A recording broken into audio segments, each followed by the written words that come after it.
Welcome to my channel.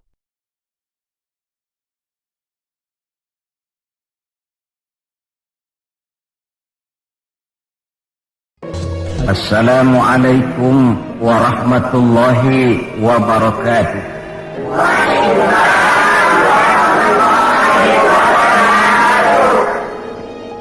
Bismillahirrahmanirrahim. Alhamdulillahi rabbil alamin. Wassalatu wassalamu ala asyrafil anbiya'i wal mursalin Sayyidina Muhammadin wa ala alihi wa ashabihil mujahidin at-tahirin, amma ba'du. Bapak-bapak, ibu-ibu, saudara-saudara, ma'asyiral muslimin rahimakumullah. Pertama, marilah kita memanjatkan puji dan syukur kehadirat Allah Subhanahu wa ta'ala yang atas izinnya saat ini kita dapat bertemu dan berkumpul bersama-sama dalam rangka memperingati maulid junjungan kita Nabi besar Muhammad sallallahu alaihi wasallam. Kita tahu bahwa sejarah sepanjang perjalanannya banyak mencatat orang-orang besar. Ada orang menjadi besar oleh karena pangkat, jabatan dan kekuasaannya. Apabila pangkat, jabatan dan kekuasaannya selesai, maka selesai kebesarannya sampai di situ. Ada orang menjadi besar oleh karena harta benda dan kekayaan yang dimilikinya. Bila suatu saat ia jatuh bangkrut, tamatlah kebesarannya sampai di situ. Ada pula orang yang menjadi besar oleh karena ia dibesar-besarkan dan berusaha setengah mati untuk mencapai kebesaran tadi. Bila satu saat terjadi pergeseran nilai, masyarakat mencemoohkannya, maka kebesaran itu pun selesai sampai di situ. Adapun Rasul yang kita peringati maulidnya saat ini, beliau besar bukan lantaran pangkat, jabatan dan kekuasaan. Beliau besar tidak karena harta benda dan kekayaan. Pun beliau menjadi besar tidak karena dibesar-besarkan oleh umatnya. Beliau besar karena dibesarkan oleh Allah Subhanahu wa ta'ala. Satu kali orang sudah dibesarkan oleh Allah, bagaimanapun usaha orang lain untuk mengecilkannya, orang itu akan tetap menjadi besar. Tetapi satu kali orang dikecilkan oleh Allah, satu negara orang mau mengangkat dia, kalau memang dasarnya potongan nyungsep, tentu tidak akan naik ke atas juga. Jelas Pak? Jelas? Apaan? Pokoknya jelas. Tidak ada seorang penulis pun, baik ia dalam Islam maupun dari luar Islam, jikalau mau bicara dengan jujur yang tidak mengagumi kebesaran pribadi dan martabat Rasulullah sallallahu alaihi wasallam. Dalam satu kalimat yang indah, Imam Busairi di dalam qasidah burdahnya menjelaskan kepribadian beliau dengan untayan kata, kal badri fi syarafin wa zahri fi tarafin wal bahri fi karamin wa dahri fi himamin. Rasulullah itu, kata beliau, tinggi martabat bagai rembulan, tabah dan ulet laksana masa, dermawan bak samudra luas biru membentang, tabah dan ulet laksana masa. Itu sebabnya beliau oleh Allah dijadikan figur, dijadikan model dan pola sebagai contoh bagi kehidupan umat Islam. Sehingga di dalam Al-Quran Allah menyatakan, laqad kana lakum fi rasulillahi uswatun hasanah. Sungguh telah ada bagi kamu pada diri Rasulullah itu contoh teladan yang sangat baik.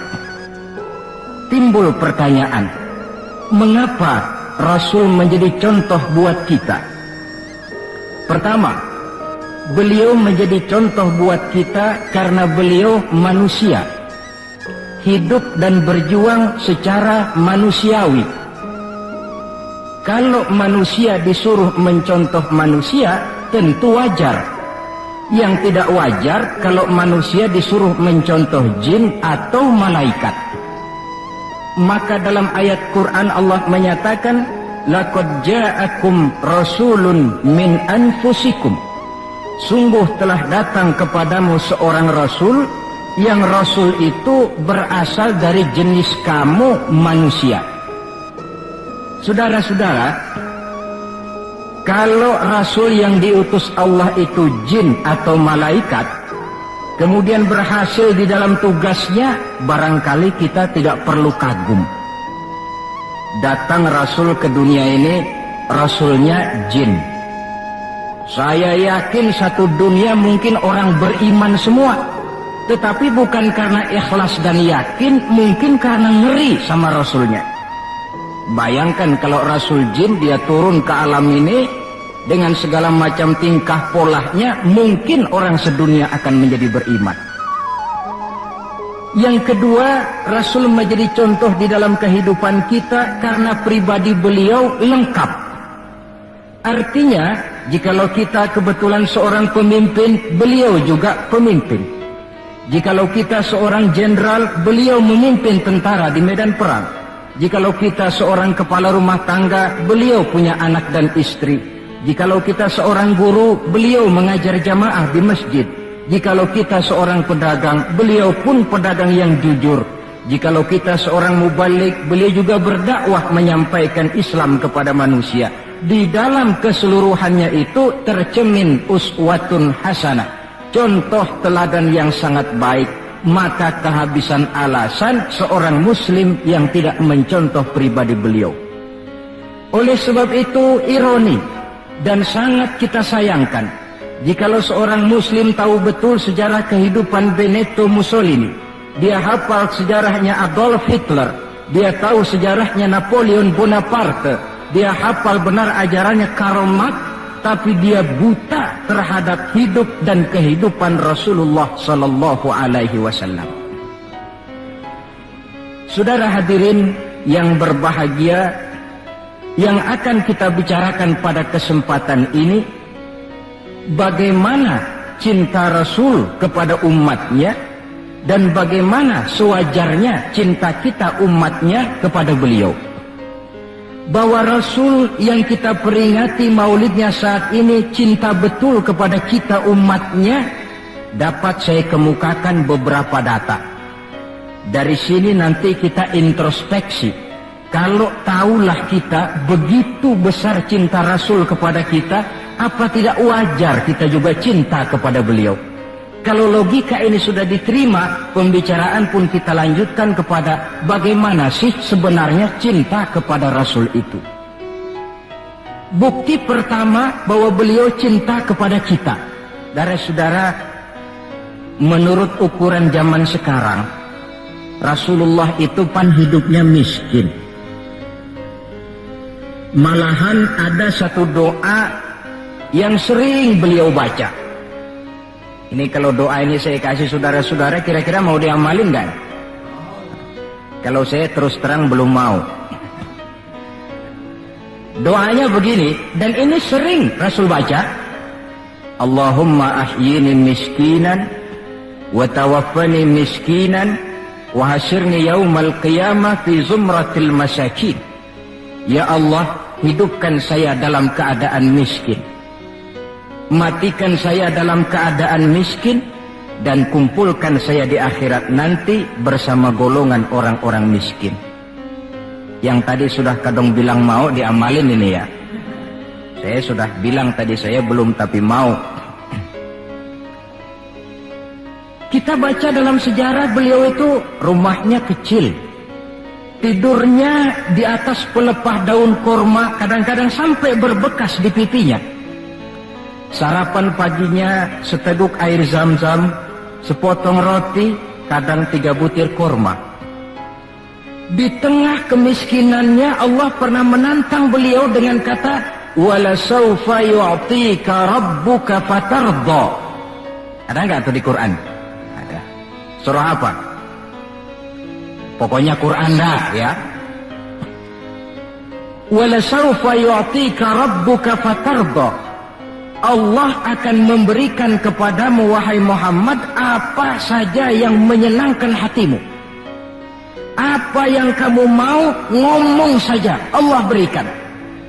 Jikalau engkau Muhammad kepengen kekuasaan yang luas, kami angkat kau menjadi raja di raja, menjadi king of king, istilah kerennya.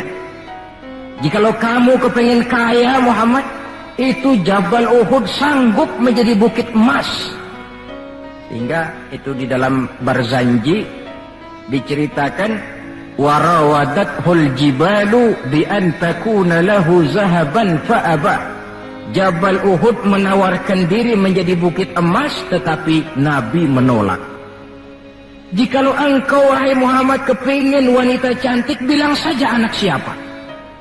Ditawarkan semacam ini, beliau menjawab, idzan ya Rabb, la arda wa wahidun min ummati finnar.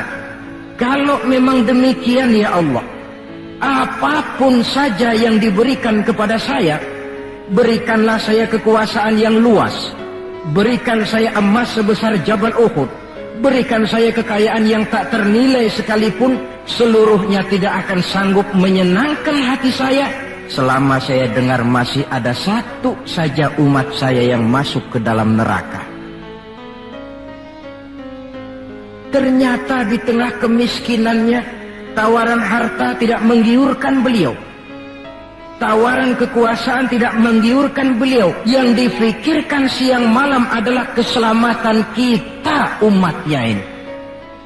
Cuma kadang-kadang kita umatnya yang dipikirin ini seperti pepatah, ada itu pepatah Prancis, balung-balung langka dagingnya, ditulung-tulung langka elinge. Ya, saudara tentu tahu artinya itu, tidak usah saya terjemahkan. Bukti pertama.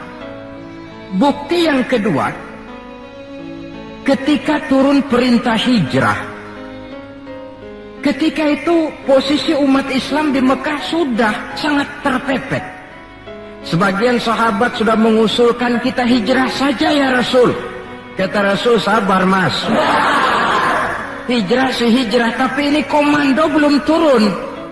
Sebab kita tahu kebijaksanaan apapun yang beliau ambil tentu menunggu wahyu.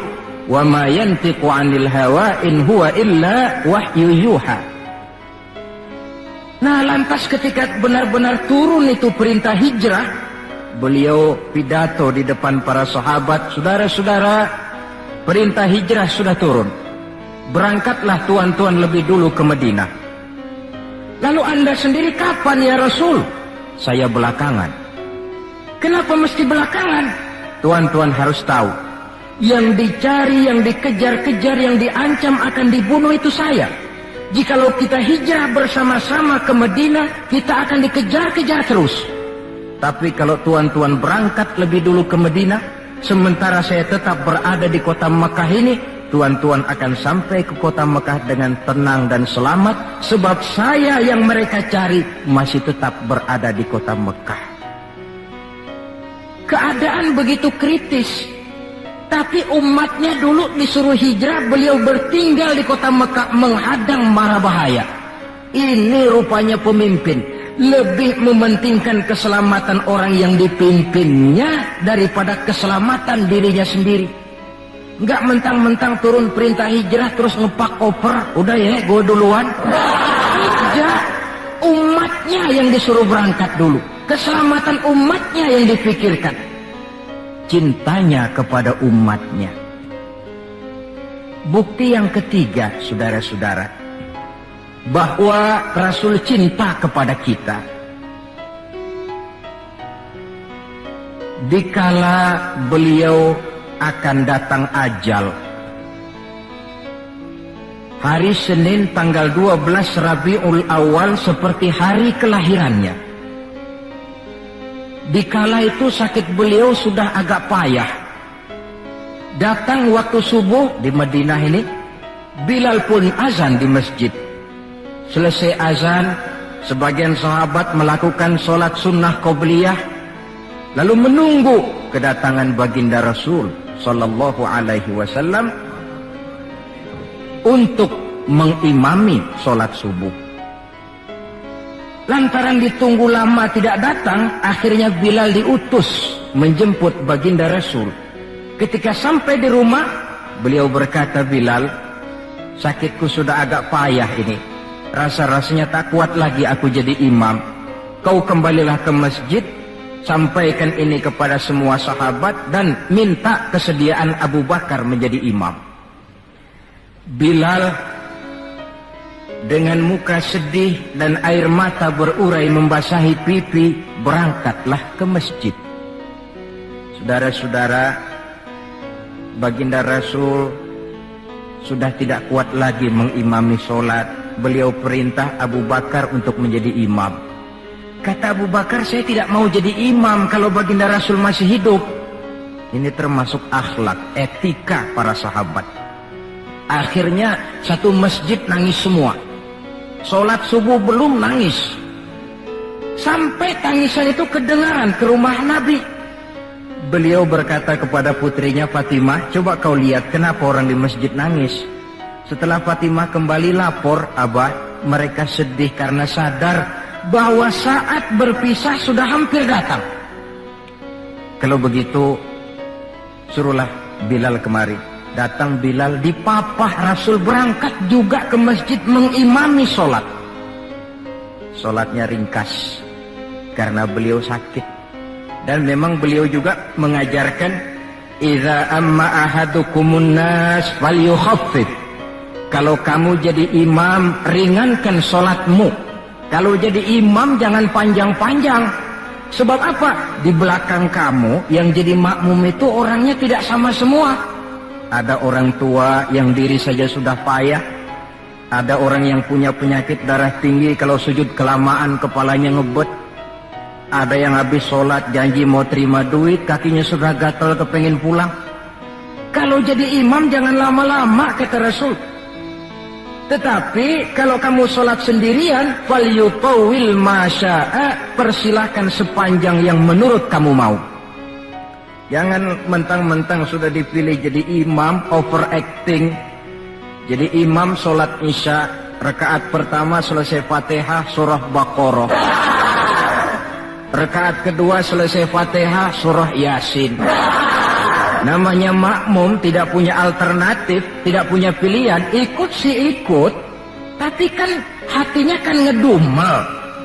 Paling sekali ini doang dah gua sembahyang di sini. Besok nggak bakalan gue balik lagi. Kenapa? Imam nggak tahu diri.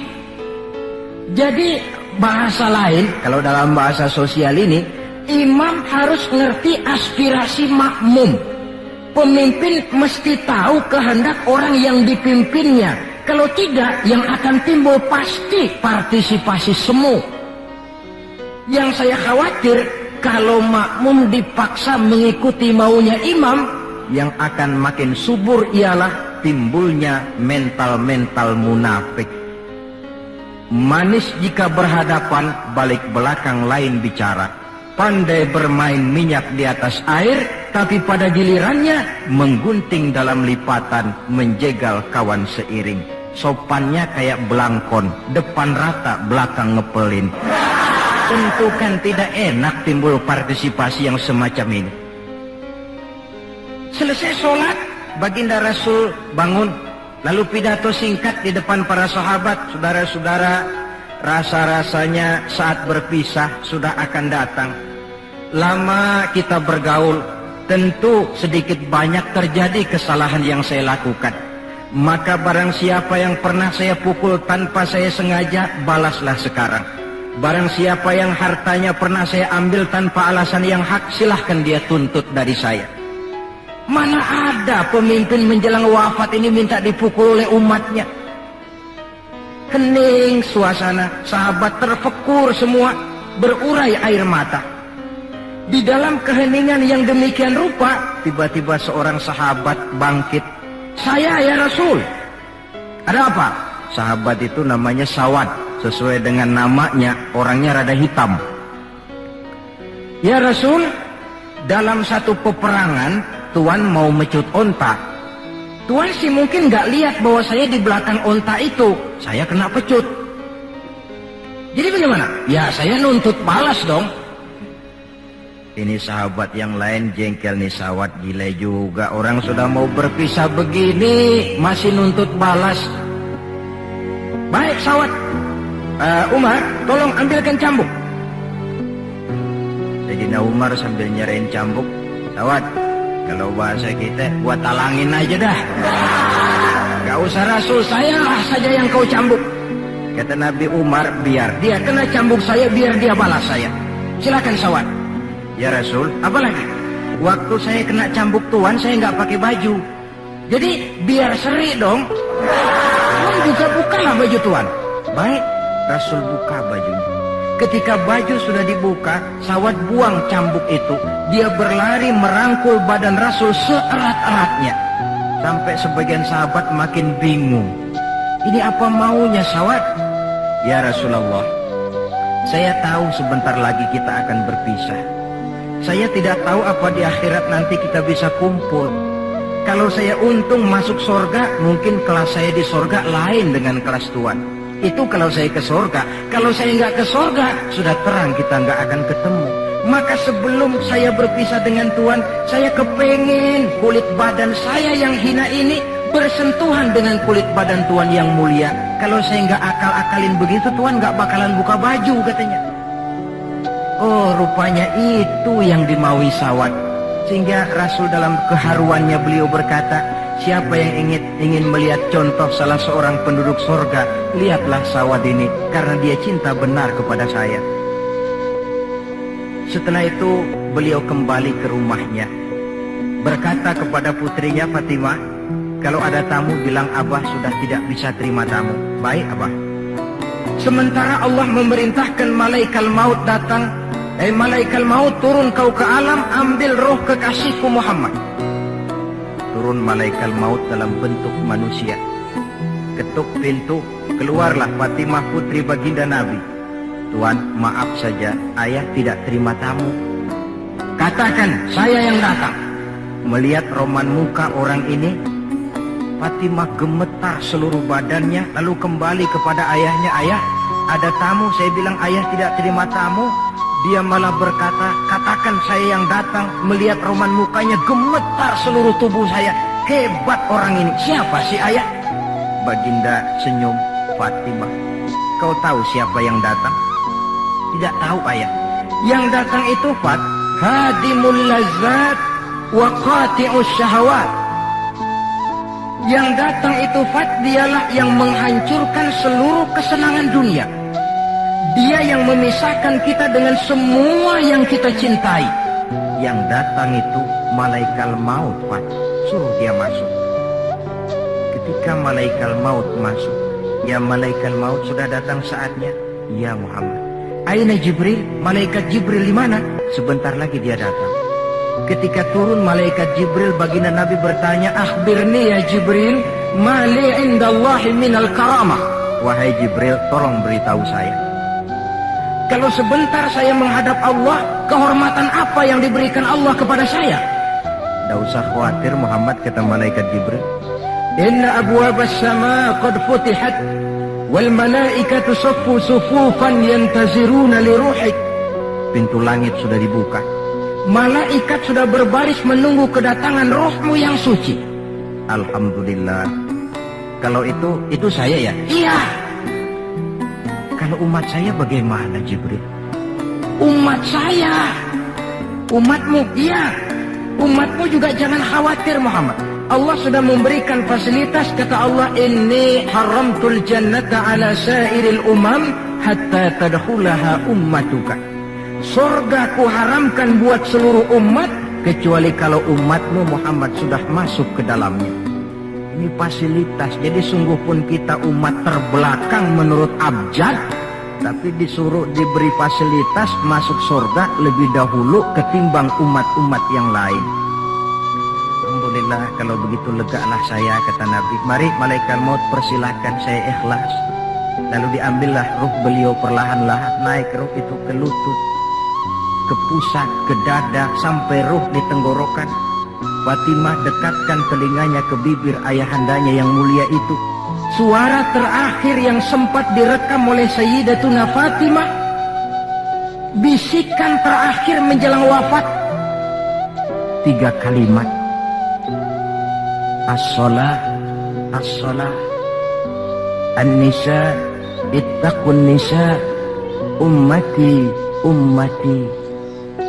Dengan kalimat itu beliau kembali menghadap Allah.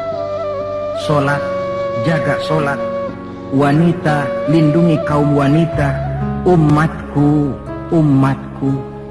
Itu kalimat terakhir yang beliau ucapkan. Kita umatnya yang disebut. Manalah di dunia ini pemimpin yang sempat nyebut umatnya dikala mau ajal. Napoleon Bonaparte, singa daratan Eropa, luas kekuasaannya. Dikala mau wafat dia tidak sempat nyebut bangsanya, bangsa Prancis. Yang sering dia sebut Margaret Josephine, Margaret Josephine, gacoannya. Adolf Hitler, gagah perkasa. Dikala hari-hari akhir kejayaannya, dia tidak nyebut Jerman. Dia tidak nyebut suku bangsa Arya yang dia agul-agulkan. Yang banyak dia sebut Eva Braun, Eva Braun. Sebagaimana Julius Caesar pun menyebut Cleopatra. Adapun baginda Rasul di akhir hayatnya tidak beliau nyebut bangsa Arab. Tidak anaknya, tidak istrinya, tidak sahabat dan orang-orang yang dekat dengan beliau. Tetapi yang disebut kita umatnya. Pada detik-detik terakhir daripada kehidupan beliau. 3. Bukti yang keempat bahwa beliau cinta betul kepada kita umatnya. Nanti di akhirat. Ini sudah ada yang pernah ke akhirat belum? Sama. Mau? Bukan, kalau mau saya catat besok berangkat. Ini gampang kok ini urusan ini. Nanti di akhirat, setelah Allah mematikan semua yang bernama hidup, maka yang pertama kali dihidupkan kembali pada kehidupan itu para malaikat. Setelah malaikat dihidupkan kembali, maka Allah memberikan tugas kepada para malaikat, katakanlah semacam panitia akhirat. Nah, malaikat Malik, siapkan itu neraka. Aku akan bakar itu bajingan-bajingan tengik, koruptor-koruptor, mereka yang ketika di dunia tidak mau sujud, mereka yang jauh dari majelis taklim, mereka yang benci kepada ulama. Kau Ridwan, siapkan surga. Aku akan balas hamba-hambaku yang ketika di dunia mereka rajin sujud, dekat dengan ulama, menyintai majelis taklim, gemar berbuat kebajikan. Kamu, Jibril dan Mikail berangkat ke surga, ambil kendaraan yang bernama Buraq, bawa pakaian kebesaran, turun ke alam, cari di mana kubur kekasihku Muhammad, bawa dia ke surga. Turunlah malaikat Jibril dan Mikail. Ketika itu alam sudah rata. Malaikat Jibril berdoa, ya Allah, saya mohon pertolonganmu agar bumi yang menyimpan tubuh suci Muhammad terbuka hendaknya. Terbuka kubur Nabi. Beliau bangkit dari kubur mengusap-usap mata seperti orang bangun tidur. Tengok kanan malaikat Jibril, tengok kiri malaikat Mikail. Lalu beliau bertanya, ayu yaumin hadza ya Jibril? Ini hari apa ya Jibril? Kata malaikat Jibril, ya Muhammad, hadza ma wa'ada Rahman. Inilah hari yang dijanjikan Allah. Ini hari kiamat, Muhammad. Kiamat. Ya Jibril, jikalau ini memang hari kiamat, aina tarakta ummati? Kalau ini memang hari kiamat, Jibril, umat saya di mana? Kita yang ditanya. Bangun dari kubur, tahu kalau itu hari kiamat, pertanyaan pertama, umat saya di mana? Barangkali kalau saudara yang bangun paling dulu dari... Adapun baginda Nabi, saudara-saudara, ketika pertama bangkit dari kubur itu, kitalah umatnya yang menjadi pertanyaan pertama. Malaikat Jibril menjawab, ya Muhammad, tidak ada orang yang dibangkitkan sebelum kamu. Kaulah orang pertama. Lalu bagaimana sekarang? Kita ke surga. Perintah Allah, perintah Allah. Berangkat ke surga. Setelah di surga, beliau seperti orang bingung. Sampai Allah menegur, ya Muhammad, apa kurang enak surga? Enak ya Allah. Apa tidak cukup fasilitas? Cukup. Kenapa kamu seperti orang tidak betah? Saya mikir umat saya ya Allah. Iya, saya sudah enak-enak duduk di kursi empuk. Umat saya bagaimana umat saya? Jadi mau kamu bagaimana? Saya minta izin ya Allah, mau keluar dulu, mau tengok saya punya umat. Sudah di surga, permisi keluar mau tengokin umatnya. Dikala kita umatnya lewat di atas sirat, beliau angkat kedua tangan seraya berdoa, Allahumma sallim sallim. Ya Allah, selamatkan umatku yang sedang lewat di atas sirat, selamatkan ya Allah. Dari dunia sampai akhirat beliau cinta kepada kita. Dari dunia sampai akhirat beliau bela kita. Betapa pemimpin semacam ini tidak kita cintai. Masalahnya sekarang, kalau kita sudah sependapat bahwa kita juga cinta kepada Rasul, apa sih artinya cinta kepada Rasul itu? Hadirin, pertama, man ahabba syai'an aktsara min dzikrihi.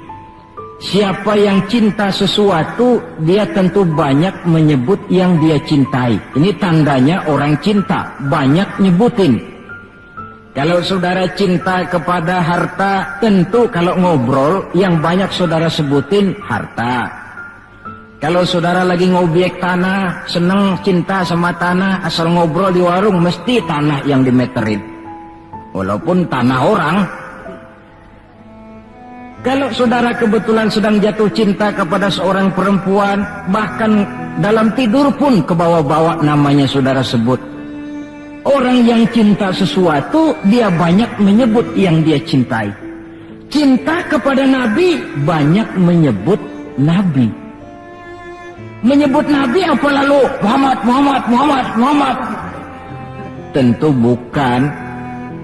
Sebab kita tahu dalam kehidupan sehari-hari saja kita punya tata krama.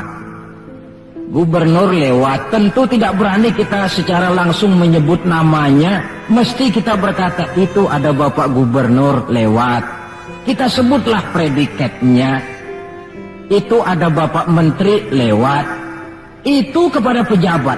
Entahlah pula kepada seorang junjungan alam. Banyak menyebut Nabi artinya banyak membaca sholawat kepada beliau. Sekurang-kurangnya Allahumma sholli ala Sayyidina Muhammad wa ala ali Sayyidina Muhammad. Satu. Yang kedua, orang yang cinta kepada sesuatu biasanya menjaga, memelihara warisannya. Kita punya orang tua meninggal dunia, ada warisannya, tentu kita jaga sebaik-baiknya. Sudahlah, nggak bisa nambahin, sekurang-kurangnya nggak jualin melulu. Jikalau Rasul meninggalkan kita, jelas beliau tidak meninggalkan harta, beliau tidak meninggalkan kebun, pabrik, tanah dan sebagainya. Tapi beliau meninggalkan warisan kepada kita untuk kita jaga, kita pelihara bersama. Apa yang warisan yang beliau tinggalkan? Prinsipnya 3. Yang kedua terdapat dalam hadis, taraktu fikum amrain lan tadillu ma in tamassaktum bihima abada, kitab Allah wa sunnata rasulih.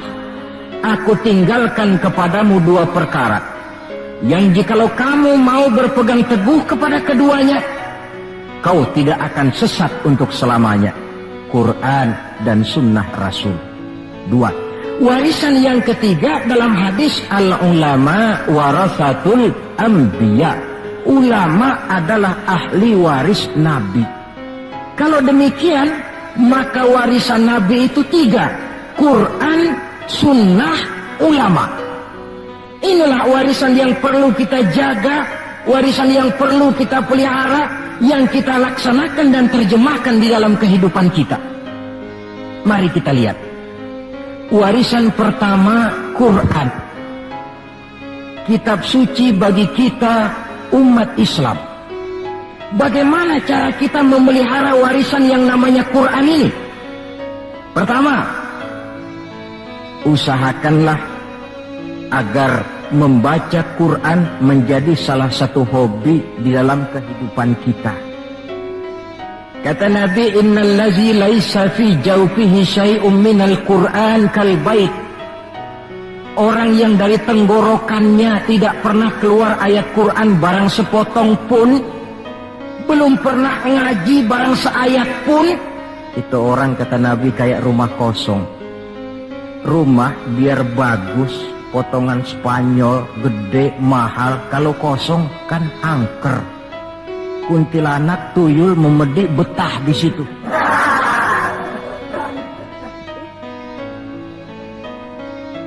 Dan oleh karena Quran ini produk Allah, dibaca dalam segala keadaan pantas. Di gubuk reot di pinggir kali ada orang baca Quran, pantas. Di rumah mewah ada yang baca Quran, cocok. Kemudian orang sedih baca Quran, terhibur. Orang gembira baca Quran, tidak menjadi lupa diri. Di istana ada yang baca Quran, pantas. Di depan kubur ada yang baca Quran, pantas.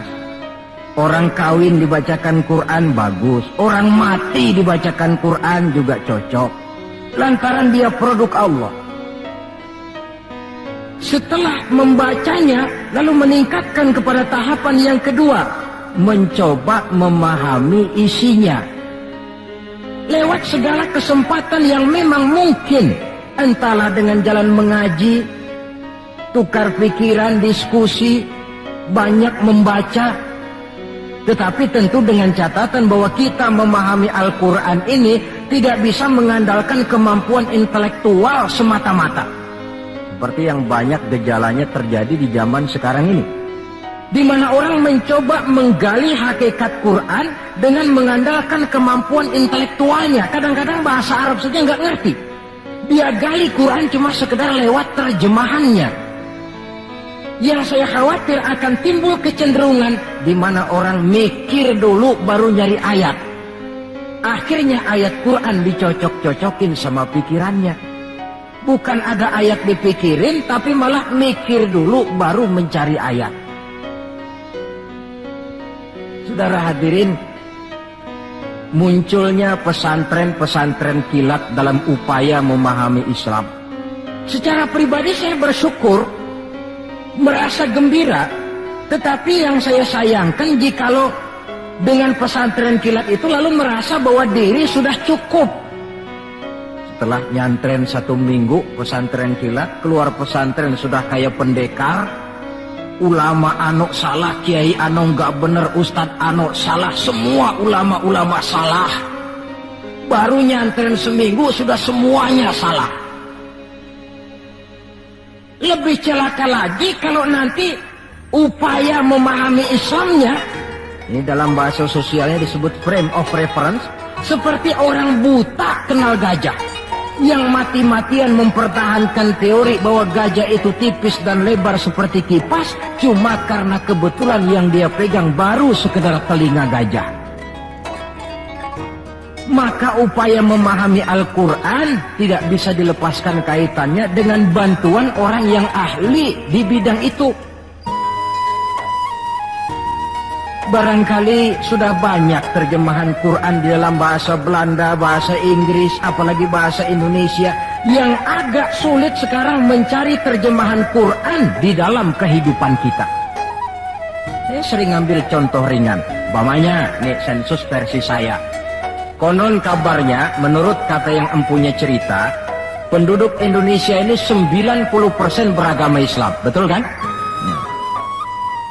Kalau saya numpang tanya, dari jumlah 90% ini, berapa persen yang bisa baca Quran? Kira-kira ada nggak separuhnya? Rasanya nggak ada. 30%? 20% ada ya? 20% adalah, kurang-kurang dikit sama kawan jadilah 20%. Dari jumlah 20% yang bisa baca Quran, numpang tanya lagi, berapa persen yang bisa baca dan tahu artinya? Ada 5%? Saya kira adalah 5% berikut santri-santri yang di pondok pesantren itu. Dari jumlah 5% yang bisa baca Quran dan tahu artinya, berapa persen yang bisa baca, tahu artinya, lalu mengamalkan ajaran Quran? Ini yang masih bisa dihitung dengan jari. Sehingga tidak heran bahwa umat ini mayoritas, tapi lebih sering jadi penonton daripada jadi pemain. Lebih sering jadi objek daripada menjadi subjek. Dalam bahasa Arabnya lebih sering menjadi maf'ul daripada menjadi fa'il. Sebab kuantitas yang tidak diiringi oleh kualitas, ini yang bahasa Nabi, husa'un ka husa'is sail, seperti busa di lautan. Banyak tapi centang perenang, banyak tapi tidak punya daya dan kekuatan, dihempaskan ke tepian pantai tanpa punya makna dan arti. Kadang kita baca Quran, tapi sementara di pihak lain kita juga yang menginjak-injak isinya. Kita baca ayat, wa ahallallahu al-bai'a wa harramar riba. Allah halalkan jual beli, Allah haramkan riba, tapi renten ditelan terus. Kita baca ayat, wa tasimu bihablillahi jami'an wa la tafarraqu. Berpegang teguhlah kepada tali Allah, jangan kamu bercerai-berai, tetapi sesama muslim main pelotot-pelototan jalan terus. Yang kita baca kadang-kadang, kita juga yang menginjak-injaknya. Ini warisan pertama, Al-Quran. Warisan yang kedua, sunnah Rasulullah Sallallahu Alaihi Wasallam. Yang diantara fungsinya menjelaskan apa yang oleh Al-Quran tidak dijelaskan dalam bentuk detail. Quran misalnya cuma mengatakan aqimis sholat, dirikan sholat. Bagaimana cara sholat? Tidak ada dalam Quran. Bahwa sholat mesti takbiratul ihram, mesti tahiyat, mesti ruku duduk di antara dua sujud, tidak ada dalam Quran. Yang menjelaskan itu semua sunnah. Quran cuma menjelaskan wa atimul hajja wal umrata lillah, laksanakan haji dan umrah karena Allah. Bagaimana manasik haji, bagaimana jumrah, bagaimana tawaf, bagaimana sa'i, tidak ada dalam Quran. Sunnah jelaskan semua itu. Nah, untuk memahami Quran dan sunnah, jalan apa yang kita tempuh? Jalan melalui warisan yang ketiga, yaitu para ulama. Diakui atau tidak, kita hutang jasa kepada para ulama yang dengan tekun dari musola ke musola, dari pesantren ke pesantren, dari pengajian ke pengajian, membimbing, menjaga dan memelihara umat ini. Mereka tidak digaji, mereka pun tidak mendapat beras, hidup pun kadang-kadang miskin, tapi lantaran panggilan moral menjaga, memelihara, membentengi akidah umat ini. Bersyukur kita bangsa Indonesia punya ulama dan punya umara. Kedua-duanya penting, kedua-duanya berjasa, kedua-duanya membangun. Tidak ada yang satu lebih penting dari yang lain. Cuma bidang pembangunannya saja yang lain-lain. Orang kadang-kadang usil, Pak. Apaan ulama katanya, kerjanya ngomong doang. Sekarang kan zaman pembangunan perlu karya nyata. Mana ada kiai bangun jembatan? Ngomong aja. Ini saya pikir orang bicara begini ini nggak ngerti masalah. Bukankah asas manajemen yang modern saja mengajarkan the right man on the right job, the right man on the right place, bahwa orang harus ditempatkan sesuai dengan proporsinya. Nah, kalau kiai disuruh bangun jembatan, apa Pak Lurahnya mau ngajar tafsir? Setiap kita membangun, cuma bidang pembangunan kita yang berbeda-beda. Dan kenyataan makin menunjukkan kepada kita, saudara-saudara, sekarang ini yang namanya ulama, maaf-maaflah, sudah merupakan jenis makhluk langka. Malahan barangkali sudah termasuk jenis makhluk yang harus dilindungi dari kepunahan ini. Dan mencetak sarjana lebih gampang ketimbang mencetak kiai. Saudara mau jadi sarjana, taruh sekolah 22 tahun dah, boleh campur nggak naik itu. Ya cobalah kalau TK 1 tahun, TK 1 tahun, SD 6 tahun, PAN 7 tahun, SMP 3 tahun, 10 tahun, SMA 3 tahun, 13 tahun, kuliahlah 5 tahun, 18 tahun, cadangan nggak naik lah 4 tahun. Masa dicadangin nggak 4 tahun nggak selesai, sarjana tinggal pilih. Tapi saudara ngaji dari kecil sampai 20-30 tahun belum tentu loh jadi kiai. Dan nggak bisa minta. Mas gua kan ngaji melulu panggil gua kiai, kenapa sih? Loh kiai minta begini kan nggak bisa. Kalau ilmunya diakui, akhlaknya jadi contoh, perjuangannya diteladani, umat bersimpati, lalu masyarakat beramai-ramai secara praktis menyebutnya kiai. SK-nya itu di tangan umat. Oleh karena SK-nya di tangan umat, dia tidak kenal pensiun dan jam kerjanya pun 24 jam. Kapan umat perlukan, dia mesti berangkat. Yang saya khawatir, kelangkaan ulama ini menyebabkan terjadinya pergeseran nilai, dan ini pernah dianalisa oleh baginda Rasul Sallallahu Alaihi Wasallam. Apa kata beliau? Inna min asyrati sa'ah, sesungguhnya di antara tanda-tanda kiamat. Gak usah mikirin kiamat beneran dah, saya juga nggak pengen ngalamin. Kiamat mini, kiamat kecil-kecilan. Apa itu? Hancurnya sendi-sendi kehidupan sosial, maksiat merajalela, munkarat menjadi-jadi, yang benar jadi salah, yang salah dianggap benar, yang hak menjadi munkar, yang munkar dibilang hak. Kemakmuran cuma kata, keadilan cuma teori, hukum kayaknya cuma buat orang kecilan, orang gedean kagak mempan hukum. Padahal hukum kalau sudah pandang bulu terang, yang enak yang banyak bulunya. Siapa yang banyak bulunya? Monyet. Kalau hukum pandang bulu, monyet keenakan. Pergeseran nilai terjadi. Kiamat macam ini yang kadang-kadang kita temukan dalam kehidupan. Penyebabnya apa? Kata Nabi yang pertama, ayurfa'al ilmu. Ilmu diangkat oleh Allah. Bagaimana cara Allah mengangkat ilmu dan apa maksudnya? Allah mengangkat ilmu pertama dengan jalan mematikan ulama. Makin banyak ulama wafat, makin banyak ilmu ditarik. Yang kedua, kurangnya minat orang belajar agama. Majelis taklim yang non formal atau yang formal seperti madrasah dan pesantren. Pikiran orang sudah pikiran perut. Sekolah sama dengan ijazah, ijazah sama dengan lapangan kerja. Dalam kondisi macam itu, madrasah mendapat perhatian sebelah mata. Maksudnya apa ilmu ditarik ini? Agama dikucilkan. Kalau 1-2 kali disebut-sebut agama, itu cuma alat pelengkap saja. Agama cuma pidato, agama cuma seminar, agama cuma kongres, agama cuma muktamar. Tapi bahwa agama jauh dari kehidupan sehari-hari, itu merupakan realita. Agama sudah tak ubahnya dengan daun pisang yang dikait di tepian jalan lantaran diri tak berpayung di ketika hari hujan. Dan manakala hujan usailah sudah, daun itu pun dicampakkan di tepi jalan, diinjak pula orang nan lalu. Dikala dilihat agama membawa untung, rame-rame teriak agama. Coba lihat tahun 65 begitu PKI meletus, wah rame-rame, banyak mobil-mobil mewah parkir di masjid. Begitu keadaan aman, cuman sepeda butut yang ketinggalan di depan masjid.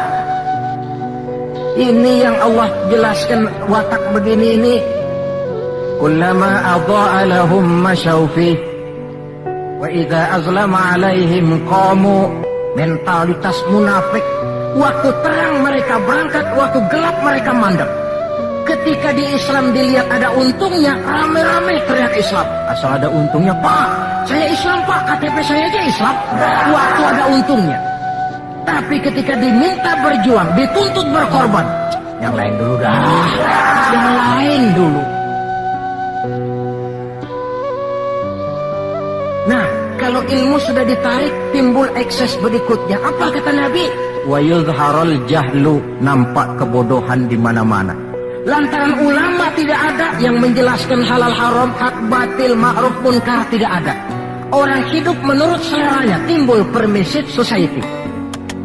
Terjadi pergeseran nilai. Akibatnya kata Nabi, wa yabshuwa zina wa yushrabal khamr. Maka zina pun dikerjakan terang-terangan. Arak jadi minuman kebanggaan. Sebagian anak muda belum bangga kalau belum bisa mabok. Yang nggak mabok dianggap kolot, kampungan lo. Bikin malu baru kena segelas jodoh miring. Cengeng, teman kita no hebat sampai nyungsep di comberan. Yang nyungsep hebat. Terjadi pergeseran nilai. Lantaran apa? Ilmu ditarik, ulama banyak wafat, minat orang belajar agama berkurang. Maka sekali lagi bersyukurlah kita bangsa Indonesia punya ulama dan punya umaroh. 3 warisan Nabi yang perlu kita pelihara jikalau kita cinta kepada beliau: Quran, Sunnah, dan ulama. Kemudian yang terakhir, orang yang cinta sesuatu tentu dia mengikuti, mencontoh yang dia cintai. Jikalau kita cinta kepada baginda Nabi, sekurang-kurangnya kita mencontoh pola kehidupan beliau. Saudara remaja cinta kepada Michael Jackson umpamanya, tentu lalu timbul gairah nyontoh. Ini Michael Jackson, bajunya potongannya bagaimana? Bikin. Kacamatanya model bagaimana? Beli. Rambutnya bagaimana? Oh, sebelah cukur, sebelah enggak. Bikin. Pokoknya pantas enggak pantas, nyontoh. Orang yang cinta sesuatu, dia contoh yang dia cintai. Jikalau kita cinta kepada baginda Nabi, pola kehidupan beliau pun kita perlu mencontohnya. Apa yang terpenting dalam kehidupan ini untuk kita jadikan contoh? 2 hal saja. Pertama akhlak, dan yang kedua ibadah. Kita tahu akhlak beliau bukan cuma manusia, Allah yang puji. Wa innaka la'ala khuluqin azim. Engkau wahai Muhammad benar-benar berada di atas budi pekerti yang sangat luhur. Kalau Allah saja sudah memuji, apalah artinya pujian kita manusia ini? Allah saja memuji beliau, apalah artinya pujian kita ini? Tidak cuma teman, lawan pun mengagumi ketinggian akhlaknya. Kalau orang berakhlak kepada teman barangkali masih wajar, tapi berakhlak kepada musuh, ini yang tidak semua orang bisa. Pernah selesai sholat zuhur, beliau tidur di bawah pohon korma. Datang orang kafir namanya Da'sur menghunus pedang. Muhammad, kemarin banyak temanmu, boleh jadi kau bertingkah. Sekarang kau sendiri, kalau saya tebas batang lehermu, siapa yang akan tolong kamu? Dengan tenang beliau menjawab, Allah yang akan menolong saya. Kalimat Allah kalau diucapkan oleh orang yang jiwanya bersih, pengaruhnya lain. Da'sur gemetar seluruh badannya mendengar kalimat Allah. Keringat dingin bercucuran sampai tangan licin, pedang terlepas. Jatuh pedang itu, diambil oleh Nabi. Kalau sekarang aku yang tebas batang lehermu Da'sur, siapa yang akan tolong kamu? Dalam gemetar dia bilang, enggak ada ya Rasul, kecuali kalau Anda mau memaafkan saya, maafin ya. Nabi menyerahkan pedang, bawa pulanglah kembali ke rumahmu. Jangan ulangi lagi perbuatan macam ini. Begitu mudah beliau memaafkan orang yang nyata-nyata mau menghabiskan nyawanya. Kita kadang persoalan yang sedikit saja marah suka berlaku perpanjangan waktu. Nggak cukup perpanjangan waktu, bisa ditambah perpanjangan generasi. Gara-gara jengkel sama bapaknya, anaknya kagak boleh main. Lu jangan main ke rumah temen lu si Fulan. Kenapa? Gue lagi kesel sama bapaknya. Kesel sama bapaknya, anak gak boleh main. Ini kan sudah ditambah oleh perpanjangan generasi namanya. Banyak contoh yang diceritakan dalam sejarah mengenai ketinggian akhlak beliau, tidak cuma kepada teman tetapi kepada musuh-musuhnya sekalipun beliau mempunyai akhlak yang sangat luhur. Dan akhlak inilah penilaian orang di dalam kehidupan kita.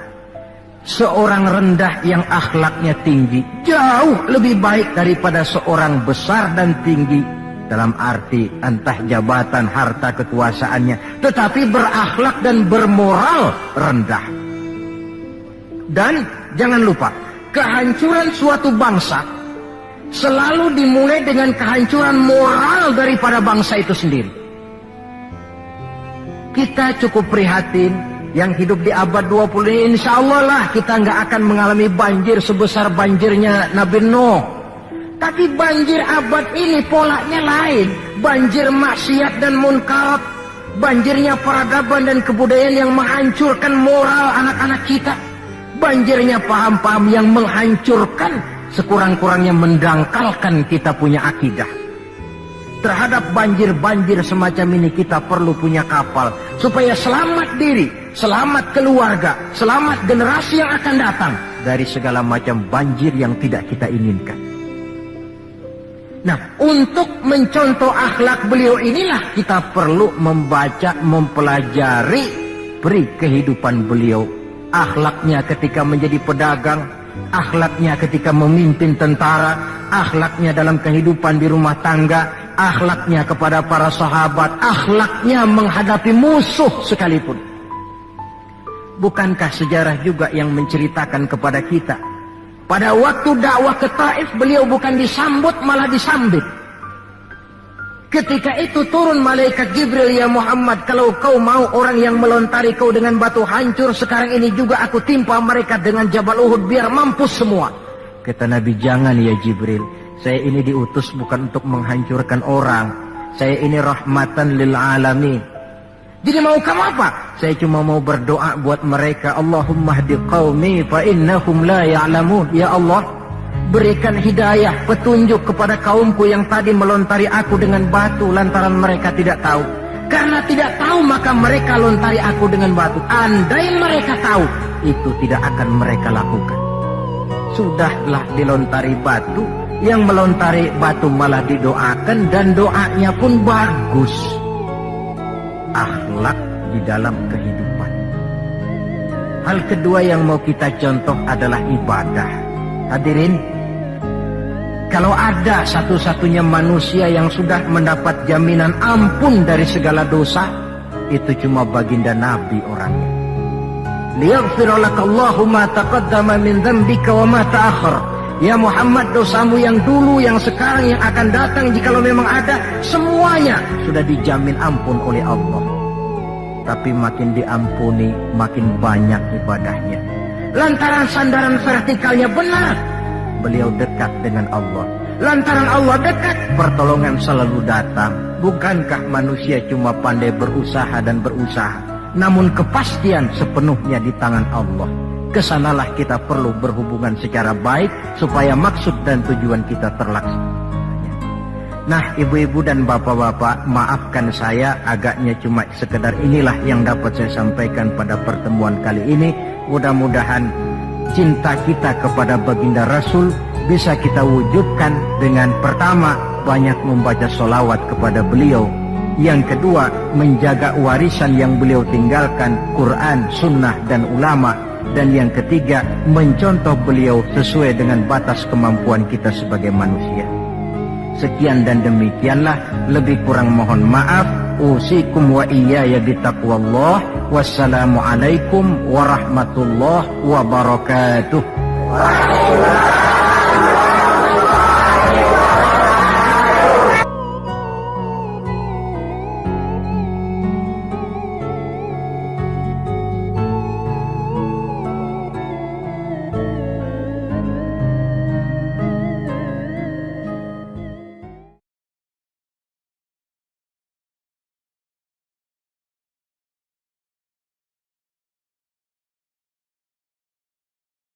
Terima kasih sudah mampir menonton video ini. Semoga kita selalu dalam perlindungannya EMDN.